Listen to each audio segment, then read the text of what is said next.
Late last night and early today, at my direction, the United States Armed Forces conducted an extraordinary military operation in the capital of Venezuela. Overwhelming American military power, air, land, and sea, was used to launch a spectacular assault. And it was an assault like people have not seen since World War II. It was a force against a heavily fortified military fortress in the heart of Caracas to bring outlaw dictator Nicolas Maduro to justice. This was one of the most stunning, effective, and powerful displays of American military might and competence in American history. And if you think about it, we've done some other good ones, like the attack on Soleimani, the attack on al-Baghdadi, and the obliteration and decimation of the Iran nuclear sites just recently in an operation known as Midnight Hammer. All perfectly executed and done. No nation in the world could achieve what America achieved yesterday, or frankly, in just a short period of time. All Venezuelan military capacities were rendered powerless as the men and women of our military, working with U.S. law enforcement, successfully captured Maduro in the dead of night. It was dark. The lights of Caracas were largely turned off due to a certain expertise that we have. It was dark and it was deadly. But captured along with his wife, Celia Flores, both of whom now face American justice. Maduro and Flores have been indicted in the Southern District of New York, it's Jay Clayton, for their campaign of deadly narco-terrorism against the United States and its citizens. I want to thank the men and women of our military who achieved such an extraordinary success overnight with breathtaking speed, power, precision, and competence. You rarely see anything like it. You've seen some raids in this country that didn't go so well. They were an embarrassment. If you look back to Afghanistan, or if you look back to the Jimmy Carter days, they were different days. We're a respected country again, maybe like never before. These highly trained warriors, operating in collaboration with U.S. law enforcement, caught them in a very ready position. They were waiting for us. They knew we had many ships out in the sea, just sort of waiting. They knew we were coming. So they were in what's called a ready position, but they were completely overwhelmed and very quickly incapacitated. If you would have seen what I saw last night, you would have been very impressed. I'm not sure that you'll ever get to see it, but it was an incredible thing to see. Not a single American service member was killed, and not a single piece of American equipment was lost.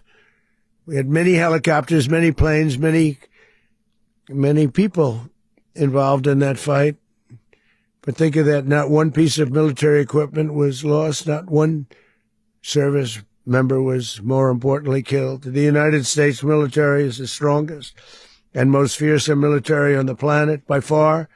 With capabilities and skills our enemies can scarcely begin to imagine. We have the best equipment anywhere in the world.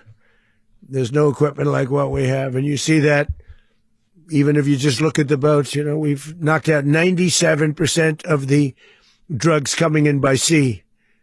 90%. Each boat kills on average, 25,000 people.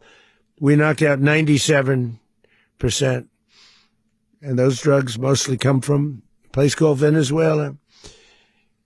We're going to run the country until such time as we can do a safe, proper, and judicious transition. So We don't want to be involved with having somebody else get in, and we have the same situation that we had for the last long period of years.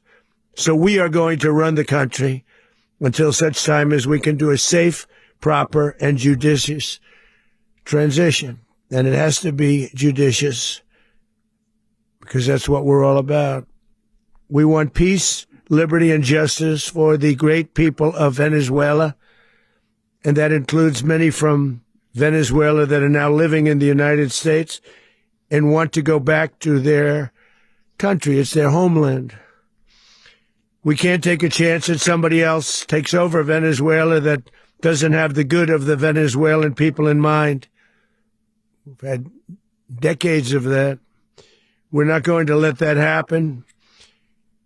We're there now, and what people don't understand, but they understand as I say this, we're there now, but we're going to stay until such time as the proper transition can take place. So we're going to stay until such time as we're going to run it, essentially, until such time as a proper transition can take place.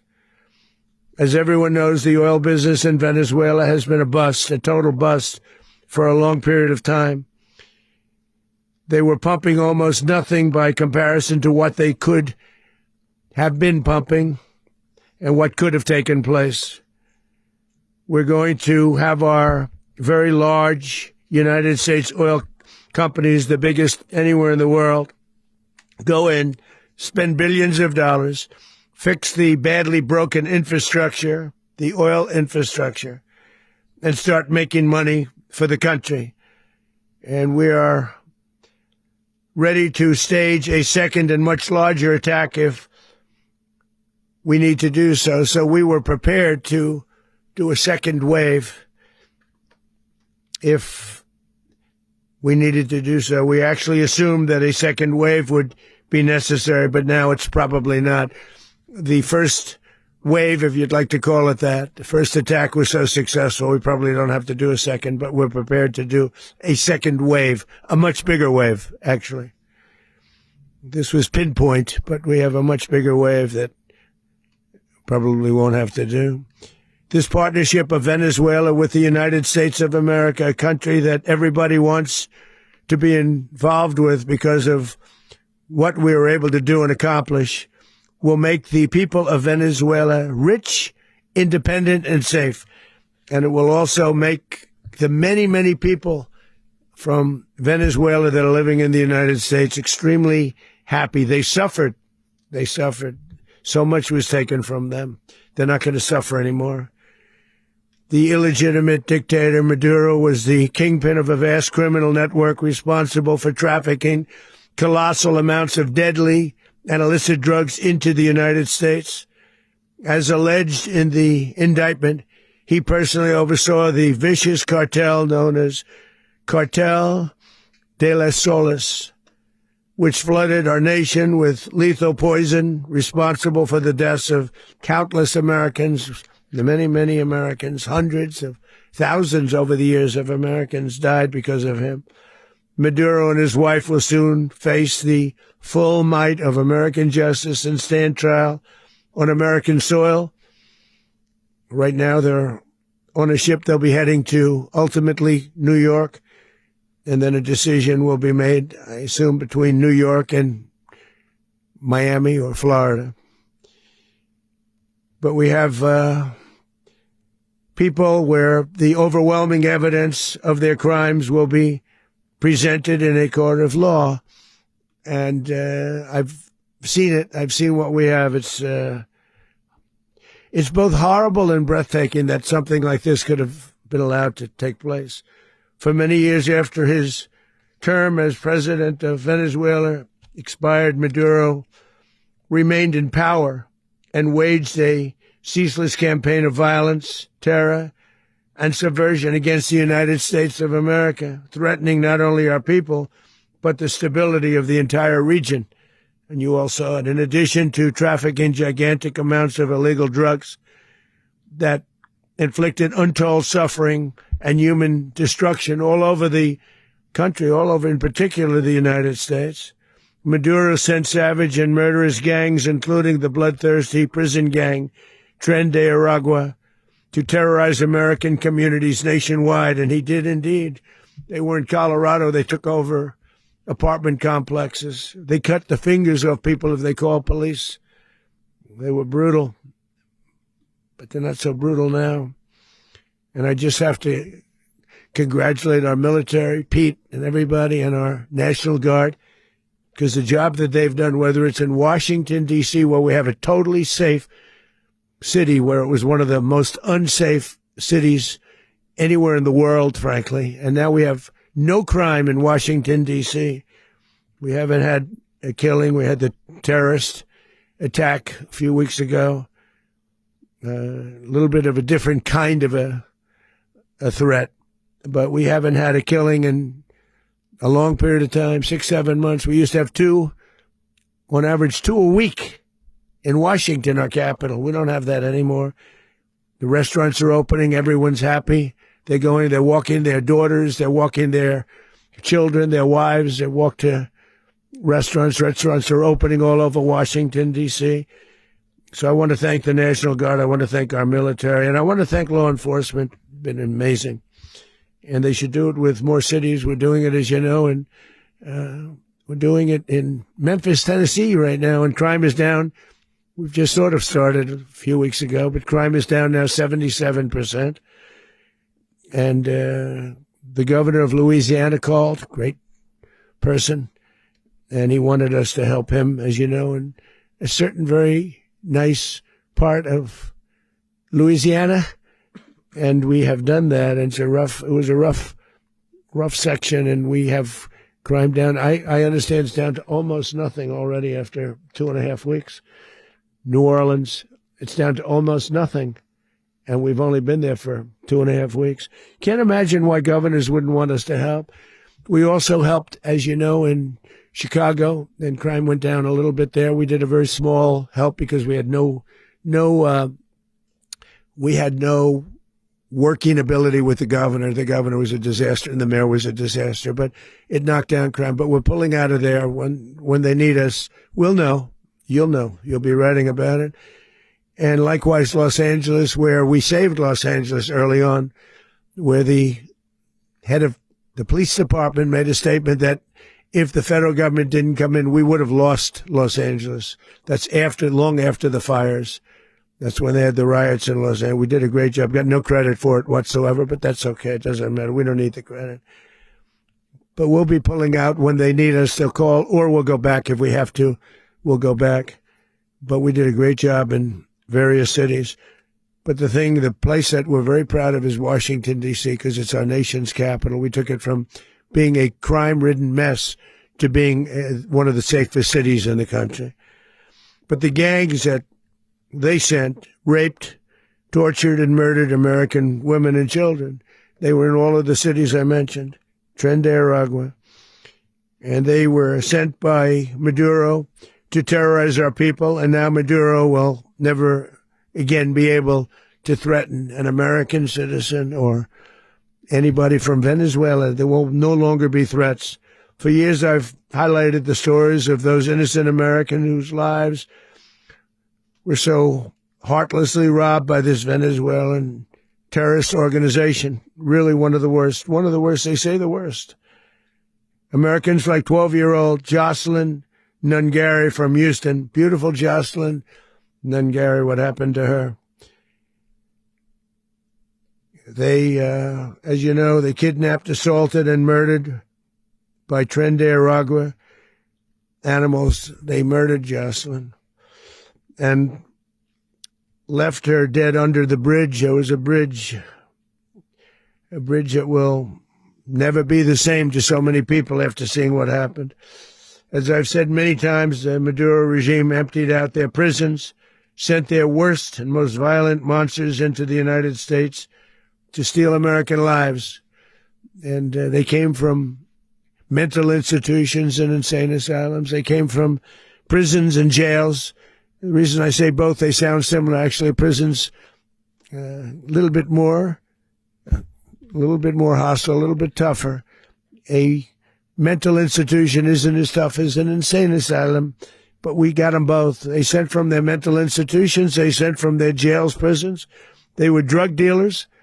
They were drug kingpins. They sent everybody bad into the United States, but no longer. And we have now a border where nobody gets through. In addition, Venezuela unilaterally seized and stole American oil, American assets, and American platforms, costing us billions and billions of dollars. They did this a while ago, but we never had a president that did anything about it. They took all of our property. It was our property. We built it. And we never had a president that decided to do anything about it. Instead, they fought wars that were 10,000 miles away. We built Venezuela oil industry with American talent, drive, and skill, and the socialist regime stole it from us during those previous administrations, and they stole it through force. This constituted one of the largest thefts of American property in the history of our country. Considered the largest theft of property in the history of our country. Massive oil infrastructure was taken like we were babies, and we didn't do anything about it. I would have done something about it. America will never allow foreign powers to rob our people or drive us back into and out of our own hemisphere. That's what they did.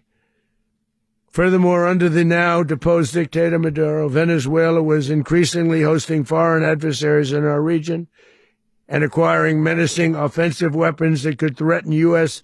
interests and lives. And they used those weapons last night. Potentially in league with the cartels operating along our border.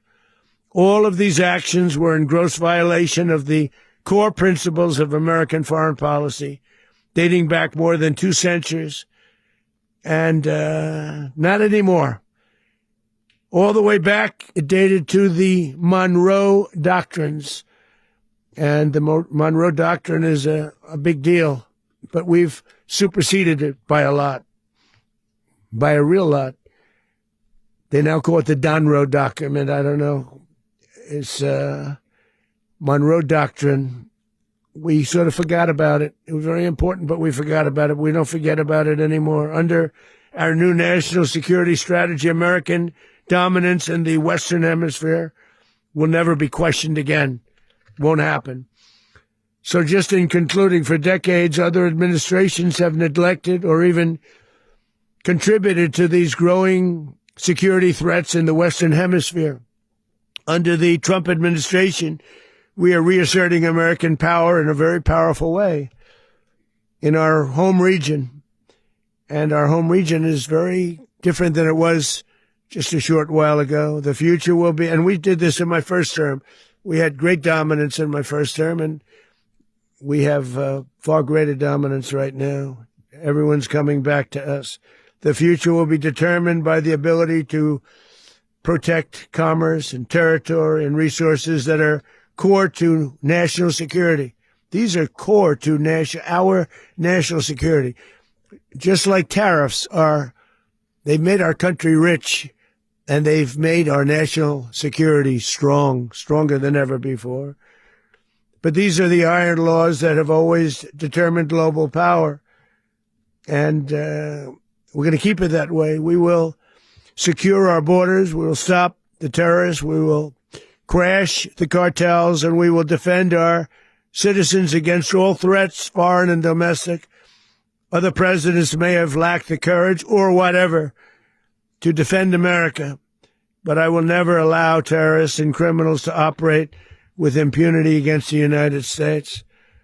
This extremely successful operation should serve as warning to anyone who would threaten American sovereignty or endanger American lives. Very importantly, the embargo on all Venezuelan oil remains in full effect. The American Armada remains poised in position, and the United States retains all military options until United States demands have been fully met and fully satisfied. All political and military figures in Venezuela should understand what happened to Maduro can happen to them, and it will happen to them if they aren't just fair, even to their people. The dictator and terrorist Maduro is finally gone in Venezuela. People are free. They're free again. It's been a long time for them, but they're free. America is a safer nation this morning. It's a prouder nation this morning because it didn't allow this horrible person and this country that was doing very bad things to us. It didn't allow it to happen. And the Western Hemisphere is right now a much safer place to be. So I want to thank everybody for being here.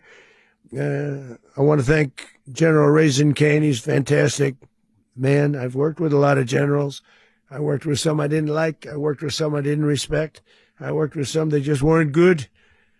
But this guy is fantastic. I watched last night one of the most precise attacks on sovereignty. I mean, it was an attack for justice. And I'm very proud of him. And I'm very proud of our Secretary of War, Pete Hegseth, who I'm going to ask to say a few words. Thank you very much.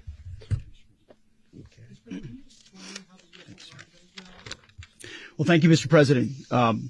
Finally, a commander-in-chief the world respects and the American people deserve. And as the president said, words can barely capture the bravery and the power and the precision of this historic operation, a massive joint military and law enforcement raid flawlessly executed by the greatest Americans our country has to offer. American warriors are second to none, the best in the world and the best of our country. What all of us witnessed last night was sheer guts and grit, gallantry, and glory of the American warrior. I'm simply humbled by such men. And I tip my hat to our chairman, Dan Raisin Kane, and all those Americans who stood watch last night. Our warriors are the elite of America. And again, President Trump has your back. No other country on planet Earth, and it's not even close, could pull this kind of operation off. And no other president has ever shown this kind of leadership, courage, and resolve. The most powerful combination the world has ever seen. As the president said, our adversaries remain on notice. America can project our will anywhere, anytime. The coordination, the stealth, the lethality, the precision, the very long arm of American justice, all on full display in the middle of the night. Nicolas Maduro had his chance, just like Iran had their chance, until they didn't and until he didn't. He effed around, and he found out.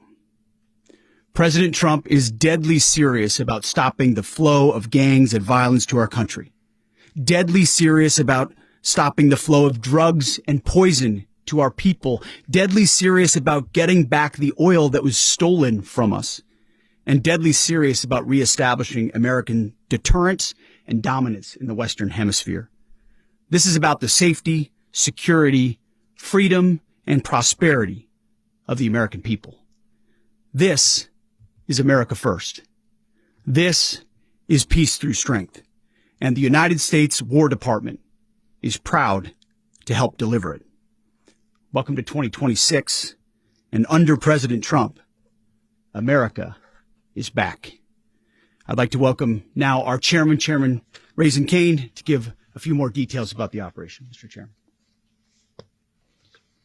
Thank you, Mr. Secretary. Thank you, Mr. President, and good morning. Last night, on the order of the President of the United States and in support of a request from the Department of Justice, as the President said, the United States military conducted an apprehension mission in Caracas, Venezuela, to bring to justice two indicted persons, Nicolas and Cecilia Maduro. This operation, known as Operation Absolute Resolve, was discreet, precise, and conducted during the darkest hours of January 2nd and was the culmination of months of planning and rehearsal, an operation that, frankly, only the United States military could undertake. What I'd like to do this morning is talk to you through some of the preparation and the details without compromising any of our tactics, techniques, and procedures. There is always a chance that we'll be tasked to do this type of mission again. Our interagency work began months ago and built on decades of experience of integrating complex air, ground, space, and maritime operations. While the past 2 decades have honed the skills of our special operations forces, this particular mission required every component of our joint force, with soldiers, sailors, airmen, Marines, and Guardians working in unison with our intelligence agency partners and law enforcement teammates in an unprecedented operation. We leveraged our unmatched intelligence capabilities and our years of experience in hunting terrorists, and we could not have done this mission without the incredible work by various intelligence agencies, including the CIA, NSA, and NGA. We watched, we waited, we prepared, we remained patient and professional. This mission was meticulously planned, drawing lessons from decades of missions over the last many years, many missions over these last many years. This was an audacious operation that only the United States could do. It required the utmost of precision and integration within our joint force. And the word integration does not explain the sheer complexity of such a mission.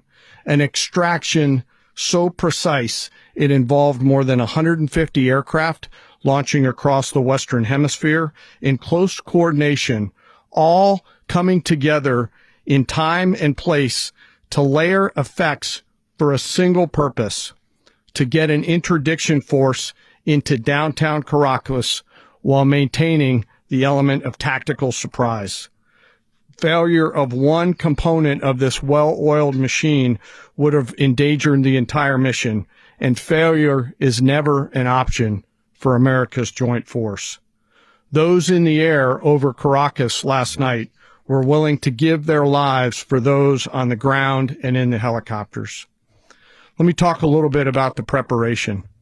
After months of work by our intelligence teammates to find Maduro and understand how he moved, where he lived, where he traveled, what he ate, what he wore, what were his pets, in early December, our force was set pending a series of aligned events.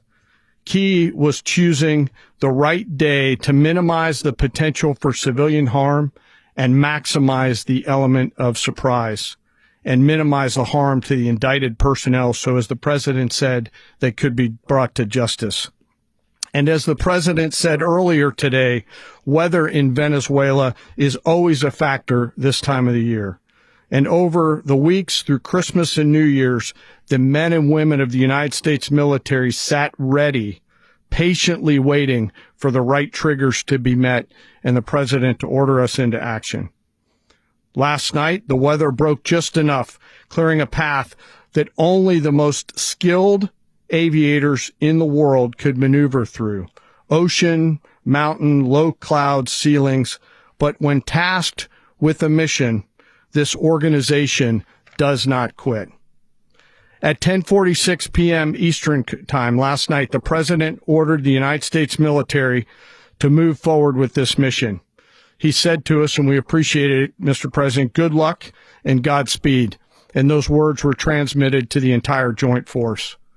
Over the course of the night, aircraft began launching from 20 different bases on land and sea across the Western Hemisphere.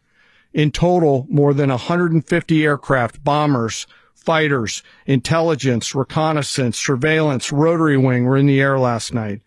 Thousands and thousands of hours of experience were airborne. Our youngest crew member was 20, and our oldest crew member was 49. And there's simply no match for American military might. As the night began, the helicopters took off with the extraction force, which included law enforcement officers, and began their flight into Venezuela at 100 feet above the water.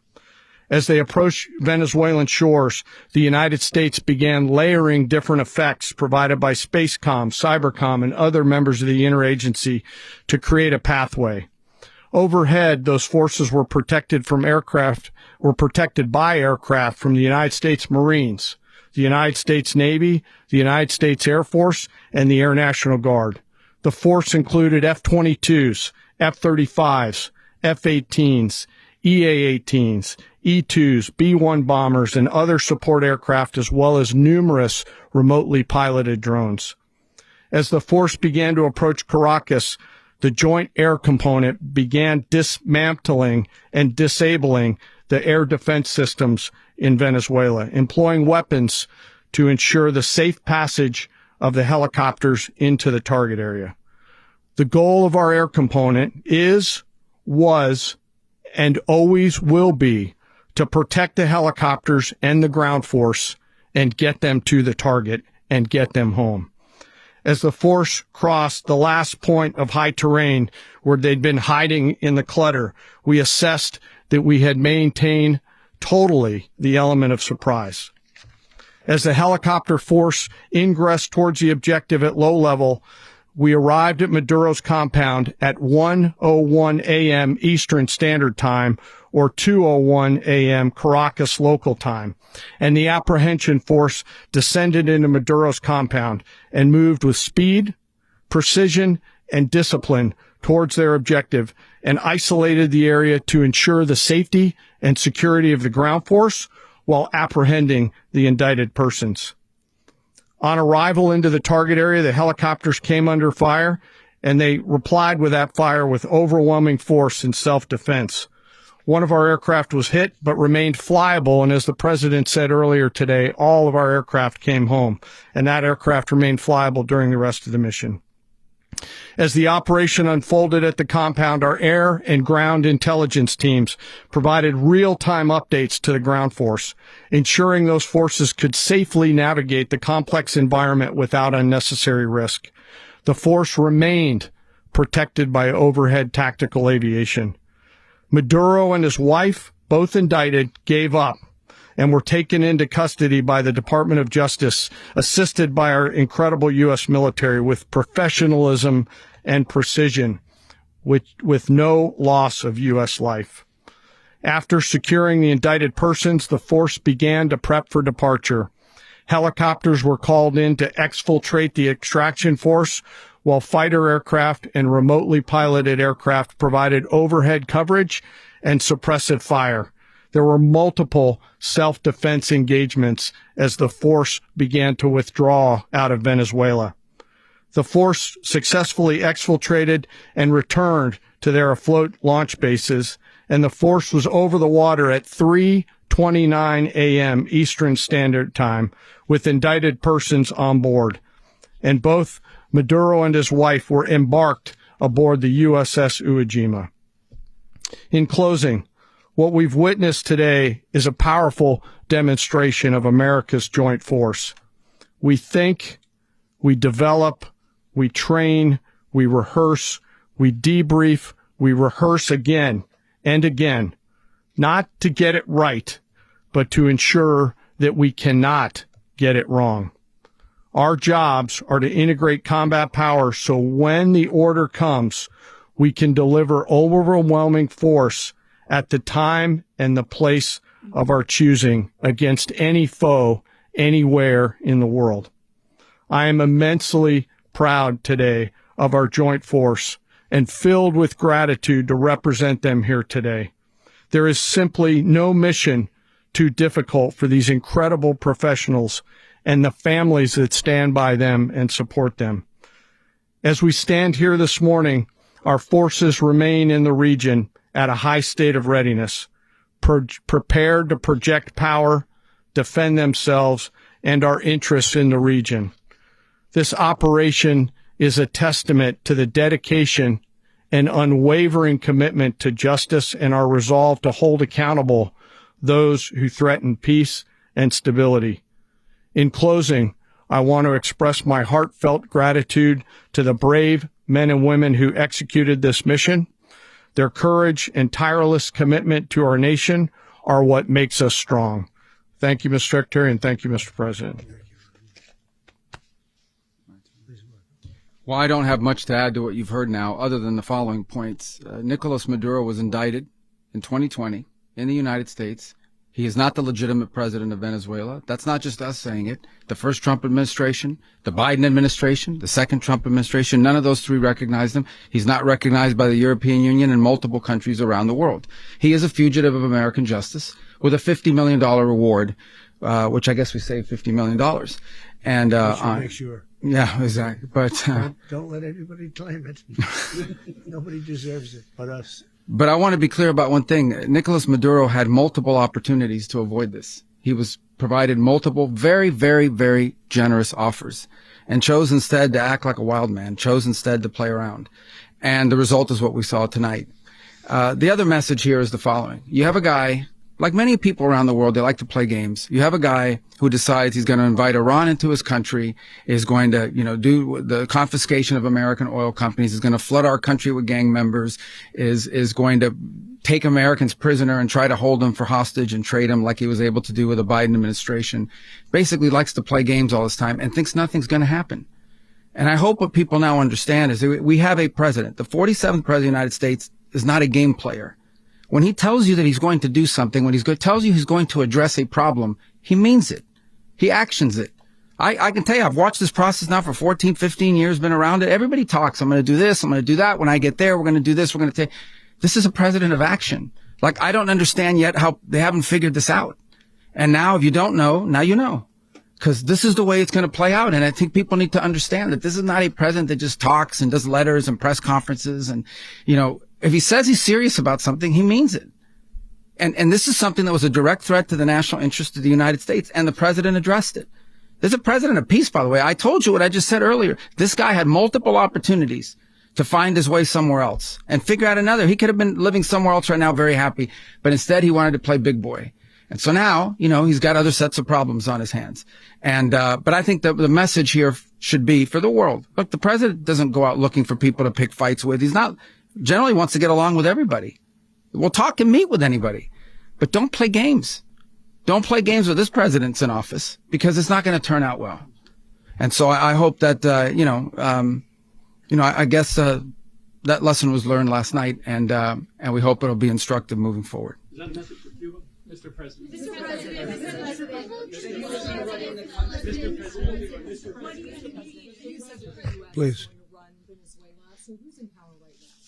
Well, we're going to be running it with a group, and we're going to make sure it's run properly. We're going to rebuild the oil infrastructure, which will cost billions of dollars. It'll be paid for by the oil companies directly.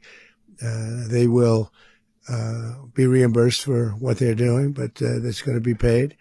And we're going to get the oil flowing the way it should be. As you know, it was just a minor flow. It was actually a minor flow for what they have.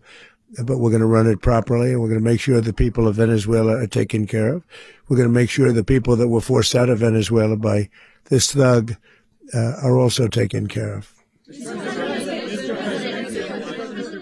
President, does the U.S. running the country mean that U.S. troops will be on the ground? How will that work?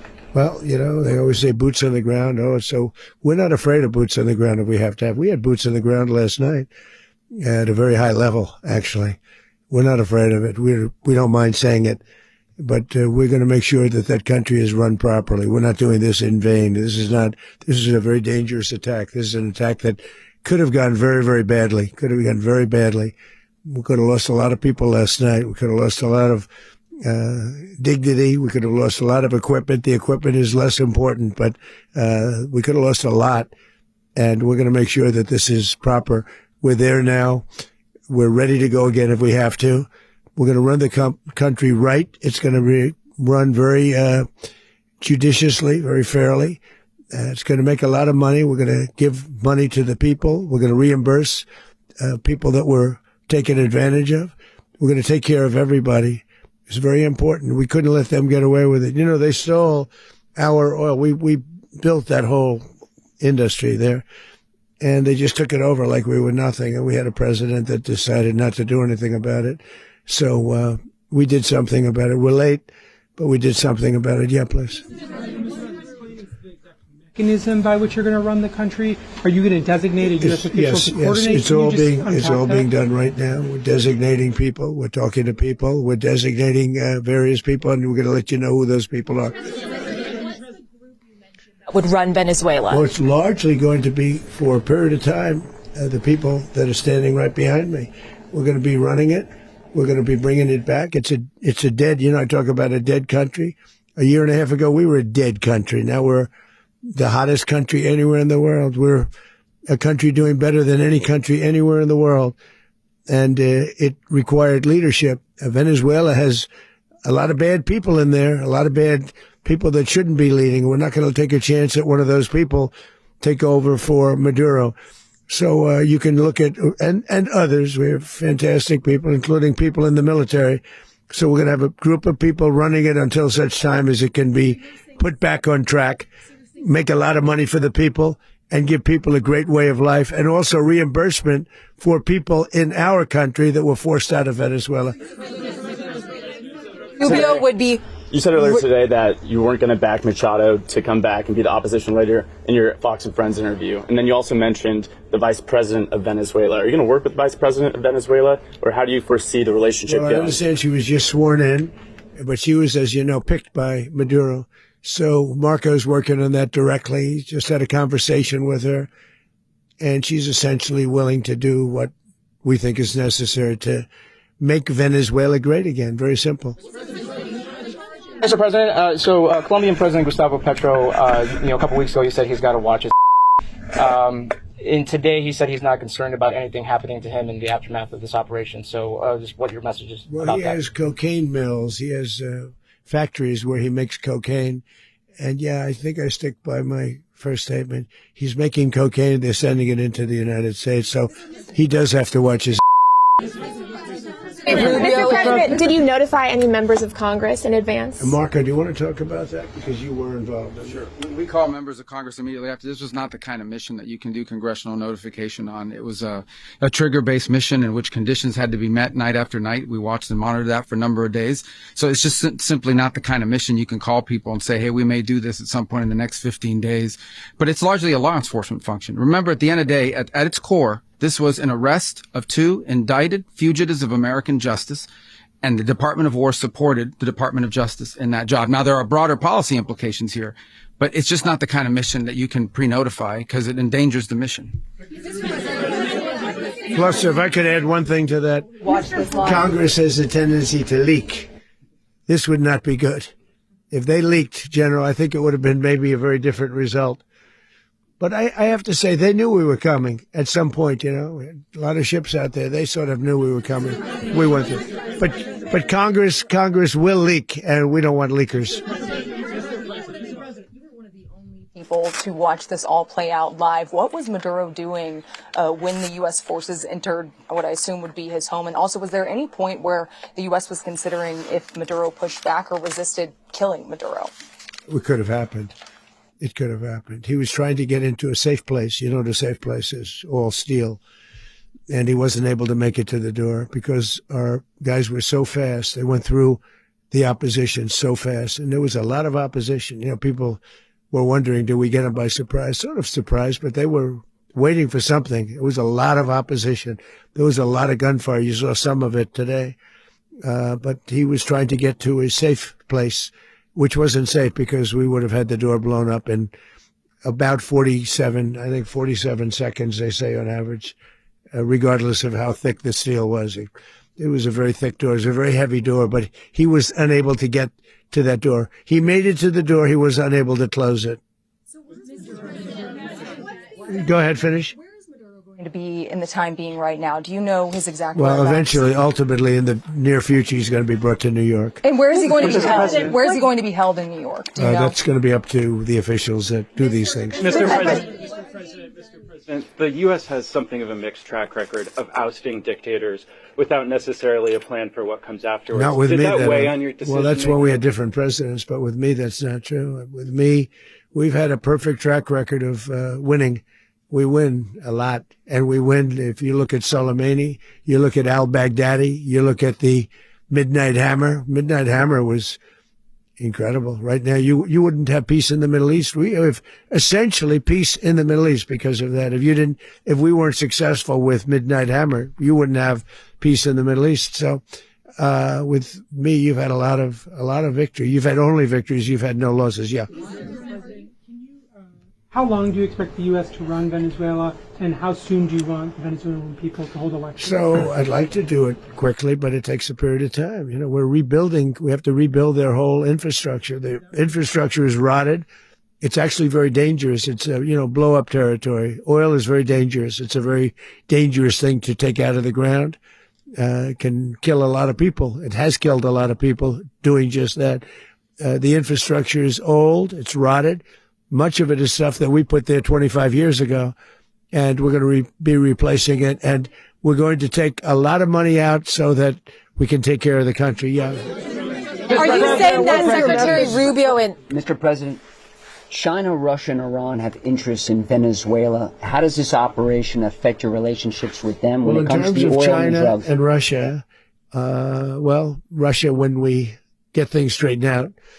But in terms of other countries that want oil, we're in the oil business. We're going to sell it to them. We're not going to say we're not going to give it. In other words, we'll be selling oil probably in much larger doses because they couldn't produce very much because their infrastructure was so bad. So we'll be selling large amounts of oil to other countries, many of whom are using it now, but I would say many more will come. Are you saying, Mr. President, are you saying that, Mr. President, are you saying that, Mr. President, thank you. What is your message to the people of Venezuela today? Of course, the civilian population specifically, they have a lot of questions. What is your message to the people of Venezuela? That you're going to have peace, justice. You're going to have some of the riches that you should have had for a long period of time. It was stolen from you. But you're going to have peace and you're going to have safety. You're going to have justice. You're going to have a country. You're going to have a real country. You're going to have potentially a great country. You know, if you go back 20 years, maybe even a little longer ago, that was a great country and they destroyed it. Remember I said that if we lose this election, the United States will be Venezuela on steroids. That's what would have happened. Had we lost the election, the 2024 election, we suffered so badly when you look at the border from 2020, what they did, what Joe Biden administration did to our country should never be forgotten. But if we had to go through another year of that, we would be exactly where Venezuela was in terms. I used to say, if they win, we're going to be Venezuela on steroids. And that's what would have happened. President, thank you. Are you saying that Secretary Hegseth and Rubio are going to be running Venezuela, and will you be sending in U.S. military troops to provide? They're going to be a team that's working with the people of Venezuela to make sure that we have Venezuela right. Because for us to just leave, who's going to take over? I mean, there is nobody to take over. You have a vice president who's been appointed by Maduro, and right now she's the vice president, and she's, I guess, the president. She was sworn in as president just a little while ago. She had a long conversation with Marco, and she said, we'll do whatever you need. I think she was quite gracious, but she really doesn't have a choice. We're going to have this done right. We're not going to just do this with Maduro, then leave like everybody else, leave and say, let it go to hell. If we just left, it has zero chance of ever coming back. We'll run it properly. We'll run it professionally. We'll have the greatest oil companies in the world go in and invest billions and billions of dollars and take out money, use that money in Venezuela. And the biggest beneficiary are going to be the people of Venezuela. And also, I can't stress this strongly enough, the people that got thrown out of Venezuela that are now in the United States. And frankly, some want to stay and some probably want to go back. Yeah. In the country, and were any of the detained Americans? Well, right now they're very protected because nobody's going to mess with us. They're very protected. The people of, and we let them know that you better not touch one of them. Are you concerned that bad elements of the Maduro regime will remain in place? Well, we know who they are. We're on them, and they're acting much differently now than they would have acted 2 days ago. Okay, wait, behind you, please. Mr. President, why is running a country in South America America first? Well, I think it is because we want to surround ourselves with good neighbors. We want to surround ourselves with stability. We want to surround ourselves with energy. We have tremendous energy in that country. It's very important that we protect it. We need that for ourselves. We need that for the world. And we want to make sure we can protect it. Yes, sir. Please, go ahead. Yeah, is there a message here for Cuba and Diaz-Canel? Well, Cuba is an interesting case. Cuba is, not doing very well right now. That system has not been a very good one for Cuba. The people there have suffered for many, many years. And I think Cuba is going to be something we'll end up talking about because Cuba is a failing nation right now, very badly failing nation.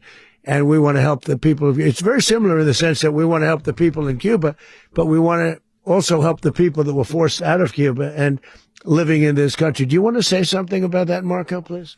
Well, I mean, I just gave you a statement a few minutes ago about when the president speaks, you should take him seriously. So suffice it to say, Cuba is a disaster. It's run by incompetent, senile men, and in some cases, not senile, but incompetent nonetheless. It has no economy. It's in total collapse. And by the way, they were, all of the guards that helped protect Maduro, this is well known, their whole spy agency, all that were full of Cubans.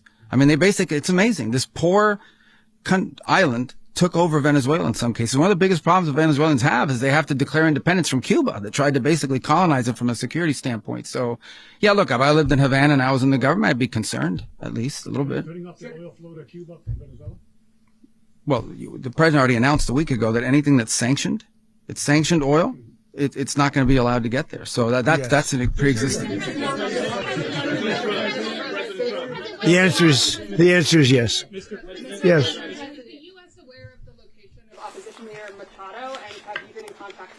No, we haven't. No, we haven't. Mr. President, on Monday. Oh, I think it would be very tough for her to be the leader. She doesn't have the support within or the respect within the country. She's a very nice woman, but she doesn't have the respect to be the leader. Mr. President, is it possible that the U.S. ends up administrating Venezuela for years? Well, it won't cost us anything because the money coming out of the ground is very substantial. So it's not going to cost us anything. We want safety there. We want to be surrounded by countries that aren't housing all of our enemies all over the world. That's what was happening. And you don't want to have that. But we're going to be rebuilding and we're not spending money. The oil companies are going to go in. They're going to spend money. We're going to take back the oil that frankly we should have taken back a long time ago. A lot of money is coming out of the ground. We're going to get reimbursed for all of that. We're going to get reimbursed for everything that we spend.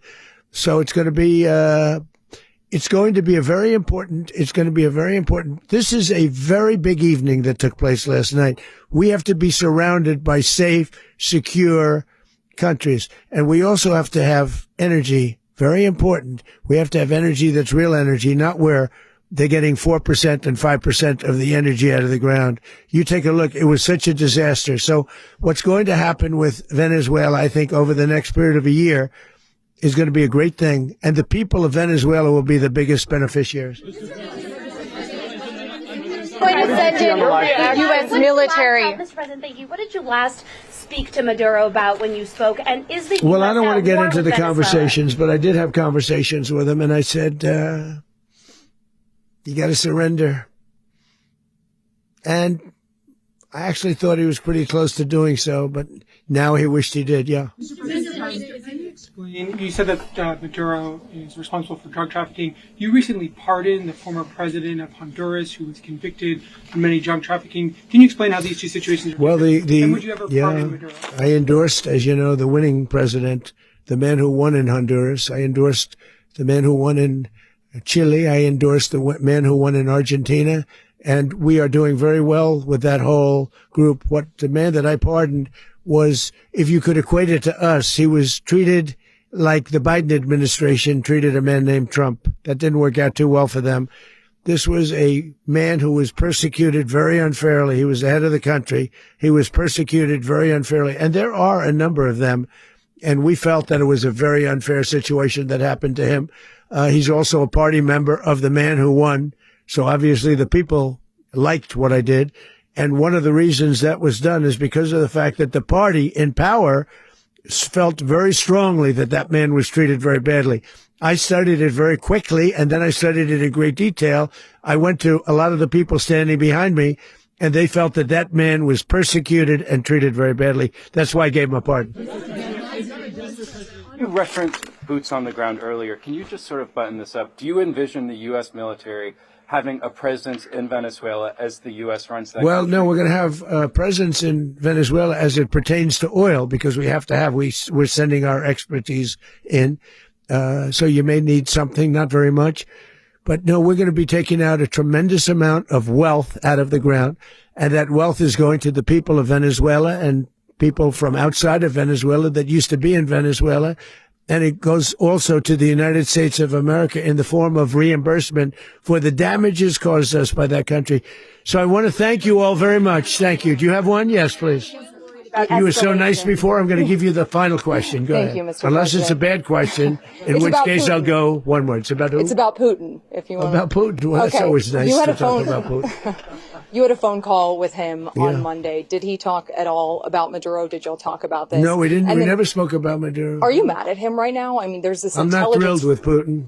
I'm not thrilled with Putin. He's killing too many people. I thought that would be so. I settled 8 1/4 war. You know what the 1/4 was? Thailand and Cambodia. I did it again. They broke out, and I did it in about 5 hours, and I settled it. I'm giving myself 1/4, so I'm up to now 8 1/4. In other words, I settled the war, but then they broke out. They had a pretty bad breakout over the last 4 days. I got them to go back to peace. So I only give 1/4. I thought the easiest one would be, one of the easier ones would be Russia, Ukraine.